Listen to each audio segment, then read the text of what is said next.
on the shore. Then he spoke many things to them in parables, saying, Behold, a sower went out to sow. And as he sowed, some seed fell by the wayside, and the birds came and devoured them. Some fell on stony places, where they did not have much earth, and they immediately sprang up because they had no depth of earth. But when the sun was up, they were scorched, and because they had no root, they withered away. And some fell among thorns, and the thorns sprang up and choked them. But others fell on good ground and yielded a crop, some 100-fold, some 60, some 30. He who has an ear, or he who has ears to hear, let him hear. Come on. So what I find so interesting about that parable is the importance of the soil.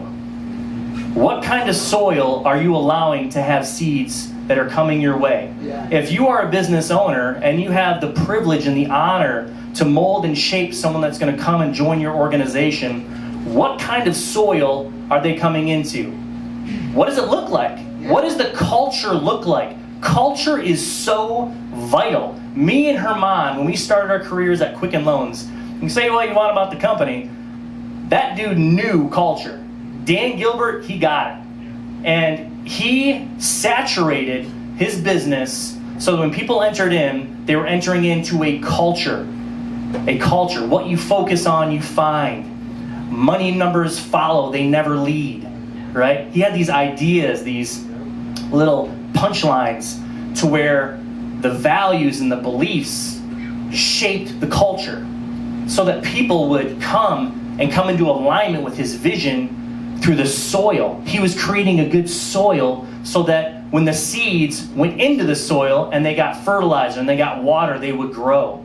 How does a kid, right, who grows up in a foster home, right? I remember the first time I went to a friend's house who had painted drywall, I was like, what is this? You know what I mean? And so like when you grow up in that environment, now I will say this, if you do grow up in that environment, you still got a choice in the matter. Yeah. Because the hotter the fire, that greater the flame, that you can be forged in that fire. Yeah. Don't ever discount tough times or a tough upbringing. You have such a benefit in that type of environment. It's like God thought so much of you, he said, you know what, I'm going to have you go, and you're gonna grow into who you need to be in the hardest of environments. Because what I'm forging you for, it's got to withstand the pressure. You are a diamond. And keep that in mind when you are following through on your business plan. What is the soil my people can? And there's got to be a ton of humility in that. A ton of humility and grace and mercy as you get these living stones that come through your door that are jagged, that need to be shaped and cut into shape, right? But the culture, think about the culture. Think about the environment. What do the walls look like? What are the things, not that you put a huge, you don't want to make this an idol, but you want to be aware of what it looks like, right? It's like the saying, people buy cereal because of the box, right? Do you ever buy a box of cereal that's got not a good box? I mean, I did when I grew up in my home. I had government cheese and but like, I'm just saying, I mean, what does the box look like? What are you presenting? What type of environment, what type of garden are you tending? The soil is vital. Yes. And then multiplication. So, in the very beginning of Genesis, in the first book of the Bible, be fruitful and multiply, right? So that's the fruitfulness part. Because if you notice, again, in that parable, at least I didn't see it, I didn't see any problem with the seeds. The problem is where they fell, Yes. right? Yes. But in any case, so you have fruitfulness in the soil, but then you have multiplication. We all want to see things multiply. It's who we are. It's how we're created. God created us for multiplication. Yes. Healthy multiplication. Yeah. Not a structure where you're at the top and everybody's serving you. Jesus was the greatest servant of all, and he showed us what it looked like to wash someone's feet. Pastor Dion came over to our house and a few other people, and we did a foot washing ceremony. It was one of the most powerful things I've ever done in my life. The humility. And this went beyond racial lines and everything else, all just centered on Jesus and his gospel of redemption and restoration. And we wash one another's feet. If you own a business and you're leading something, are you willing to wash someone else's feet? Come on. I mean, that's how we travel. We get from point A to point B with our feet. How low are you willing to go? Come on. Because the lower you go in humility, a heart posture, where you're pursuing godliness with contentment, knowing the harvest, the great gain is there. But when you're on that pursuit, are you willing to go and stay on that humble path? And through great humility, you'll be shocked and amazed at how God will multiply things. Come on, yes. I mean, as a mortgage banker that's in finance, I was offended when the Lord showed me the house He wanted us to buy.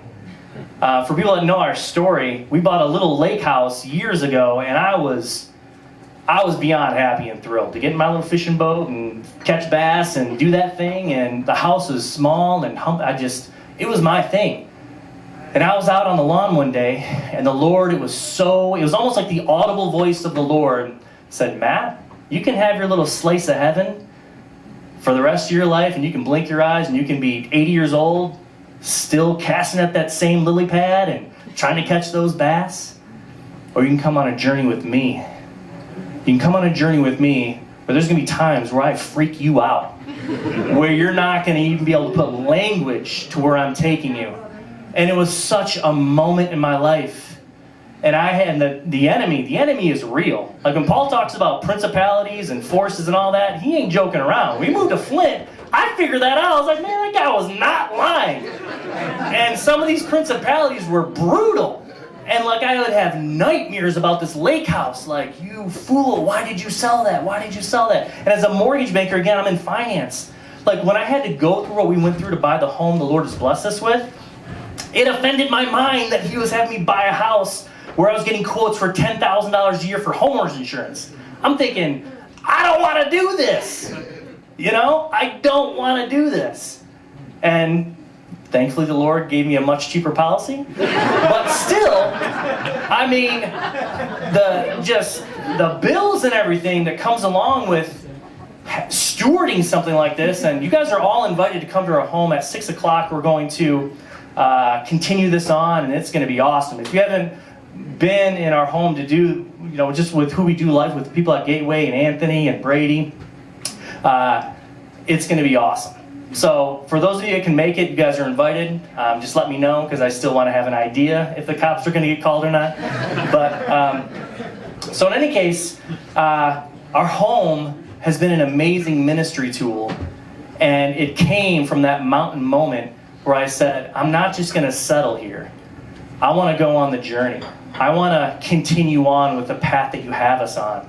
I'll go into the darkness knowing and believing that there is a great light that is in me. Yes. That greater is He that is in me than he that is in the world. That preaches easy, that lives hard. Yes. If you're really living that lives hard. So, let me get to the next slide here. Okay, hip hip hurrah. Right? Mountain climbing can be a sport. Hurrah means a mountaineer is someone who climbs mountains for sports. A mountaineer is someone who climbs mountains for sports. So what I wanted to share is an amazing verse in Genesis 28, verse 10. It says, Now Jacob went out from Beersheba and went toward Haran. Now Beersheba literally means the well of the sevenfold oath. It was founded with Abraham and Abimelech when they settled their differences. Abraham offered up 7 ewe lambs as a sacrifice to the Lord and planted a tamarisk tree as a memorial for the covenant between him and his God. It was a place of covenant.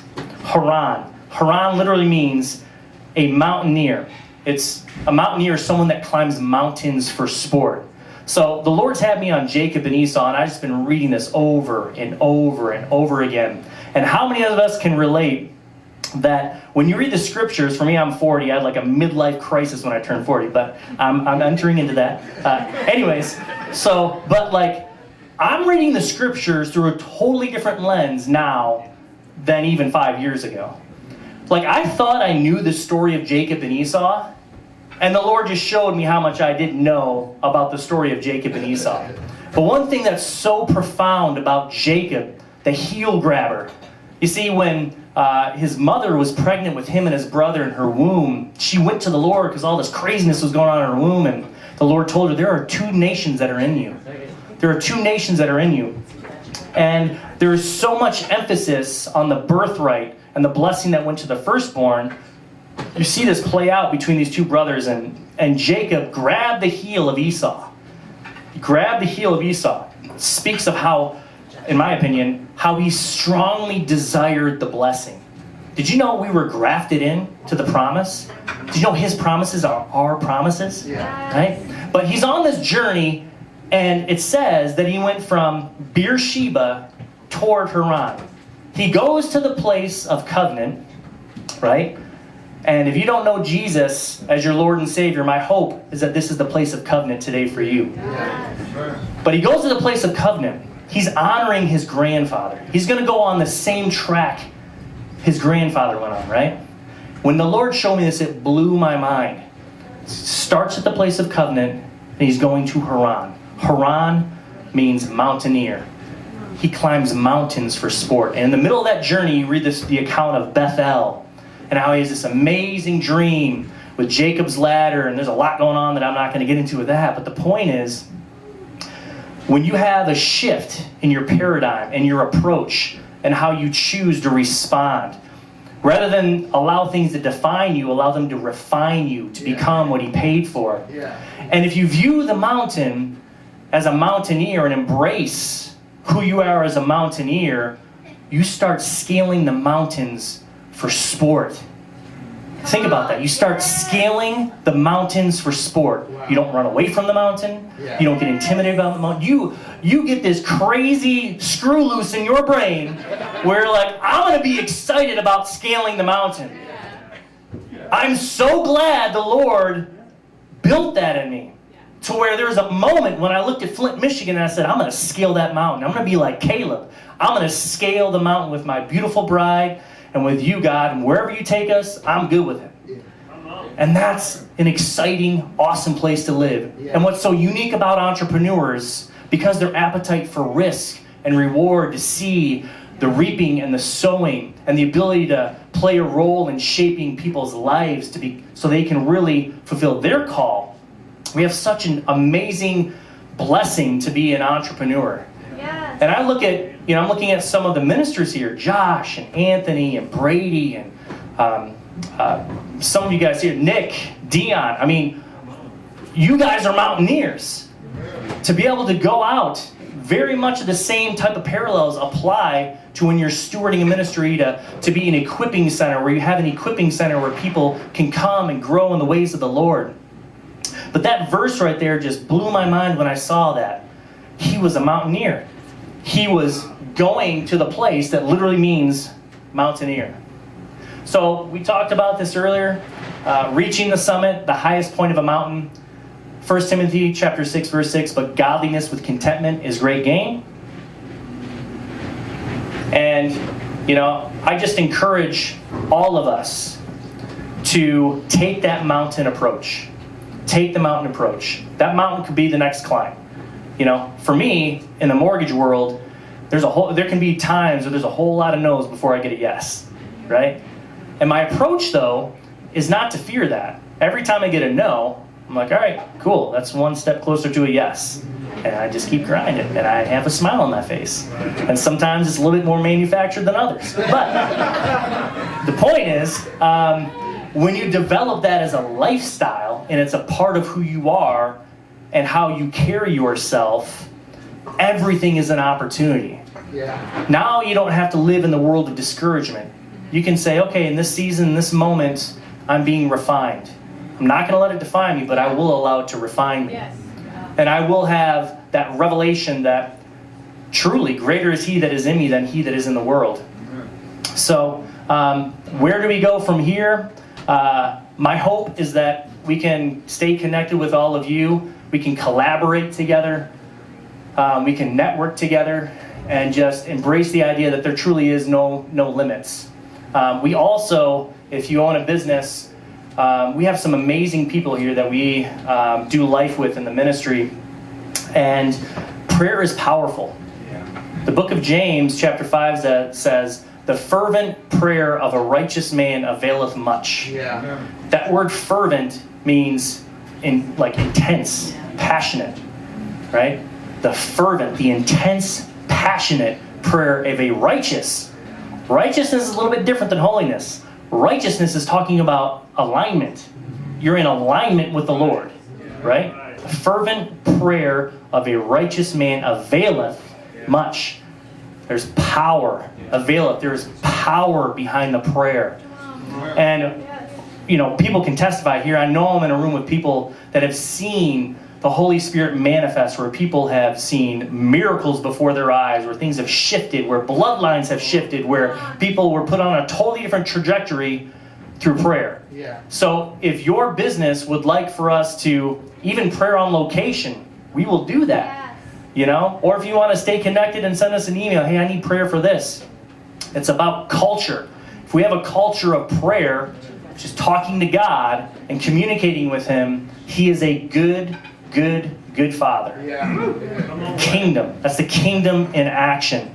So I don't know if you guys filled out your name, email, phone number, and had that basket go around. But if you want to pass that around and put your information in there, and I'm just going to put together a list. It's not going to be an automated email. It's going to be me like last night at 2 a.m, just connecting with people, right? So we just want to stay connected and at least give that as an opportunity to be prayer warriors for you and the call that the Lord has in your life. Yes. And there's our contact information if you want to jot down my email. I know many of you have my phone number. Our ministry, Living Water Ministries for All Nations. That's the website for that. We put videos periodically up there. Sarah White's blogs every now and again. We so strongly desire to see the kingdom come, not religion.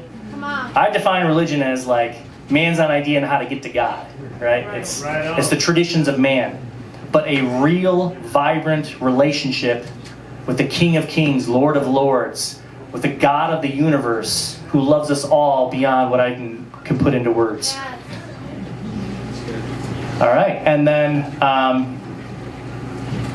that's it. Yeah, so I think we're going to have lunch now, and what I want to do for this part of it is just have a mic go around, maybe 30 seconds to a minute. Of course, if you don't want to or don't feel comfortable doing this, you do not have to do this. But if you want to share, maybe it's a ministry you steward, maybe it's a business that you're in, maybe you're a leader within an organization, just something about yourself and that the Lord has done to carry you through that to really grow and mature. So if you want to do that, I want to give people an opportunity to speak into that. And I encourage all of you to connect. And like I said before, the network makes the network. So, but thank you. I really appreciate you guys for coming out. We're going to eat, do that, and then Anthony's going to come up and he's going to bring the fire. So. Yes.